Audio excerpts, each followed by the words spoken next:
کومو ماشومانو ته چې به د بېنظیرې تعلیمي وظایف پیسې میلاوېدلې نو دې ځل به زیاتکر ماشومانو ته دغه وظیفه چې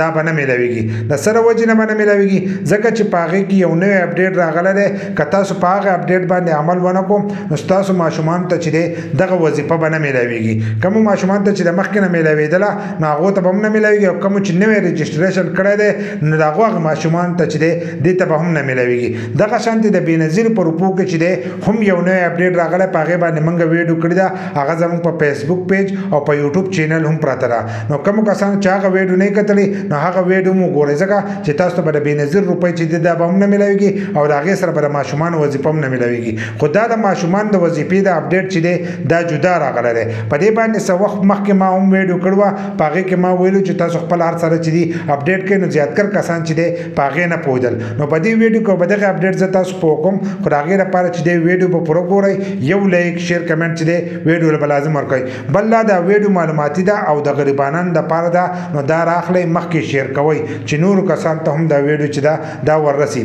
نو کومو کسانو ماشومانو ته چې د بېنظیرې وظیفه میلاوېږي هغه ماشومانو ته میلاوېږي چې کومو کسانو به دې کې حصه اخیستي او خپل ماشومان یې رجسټر کړي چې مور پلار ته د بېنظیرې روپۍ میلاوېږي نو د هغو ماشومانو ته چې دی هغو ته به هم دغه وظیفه میلاوېږي خو د هغې لپاره به تاسو خپل ماشومان چې دی دا به دې کې رجسټر کوئ بل لا چې ستاسو د ماشوم عمر چې دی د 4 کالو نه والا تر 20 کالو پورې نو هغه کس ته چې دی دا روپۍ به میلاوېږي بل لا چې ستاسو د ماشوم دغه چې دی حاضري چې هغه 70% په سکول کې لازمي ځینې کسان پکې دا تپوس کوي چې د پرایویټ سکول والو نه ورکوي نو پرایویټ او سرکاري به دې کې نشته هر ماشوم له چې دی دا وظیفه هغو ته میلاوېږي خو چې تاسو د هغو غار سره چې دي دا پوره کړي د هغې لپاره تاسو خپل ماشومان چې دی رجسټر کړي ستاسو د ماشومانو 70% حاضري موجوده که دغه ستاسو د ماشومان نه موجوده نو بیا ستاسو ماشومان ته چې دی دغه وظیفه به نه میلاوېږي د اپډیټ پکې کم راغلی د اپډیټ پکې دا راغلی دی کومو کسانو چې خپل ماشومان به دې کې رجسټر کړي او په هغه وخت کې خپل پارامبي وړی او خپل ماشومان به دې کې رجسټر کړي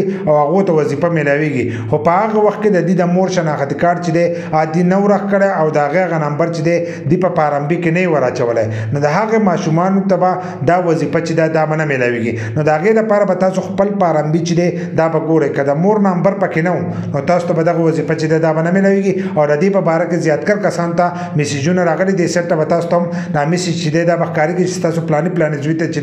دا وظیفه به نه میلاوېږي د کومو کسانو ماشومانو ته چې دا روپۍ میلاوېدلې نو هغو ته دا قسمه میسیجونه چې دي دا راغلي خو زیاتکر کسان د دې میسیج په پړاوېدو نه پوهېدل نو تاسو به ځئ د بېنظیرې دفتر ته او هلته به خپل د ماشومانو رجسټریشن چې دی دا به دوباره کوئ که تاسو له طریقه نه درځي نو د دې طریقې په باره کې چې زموږ ویډیو موجود ده په فیسبوک پیج کې موجود ده او په یوټیوب چینل کې موجود ده هغه ویډیو ګورئ په هغه طریقه چې دی خپل ماشومان به دې کې رجسټر کړئ نو په راروان کس کې چې دی ستاسو ماشومانو ته چې دی دغه وظیفه به میلاوېږي دغه شانتې د بېنظیر په روپو کې چې دی هم اپډیټ راغلی دی د هغه اپډیټ په باره کې چې دا هم زموږ ویډیو موجود ده هغه ویډیو چې دا تاسو هم کتی شئ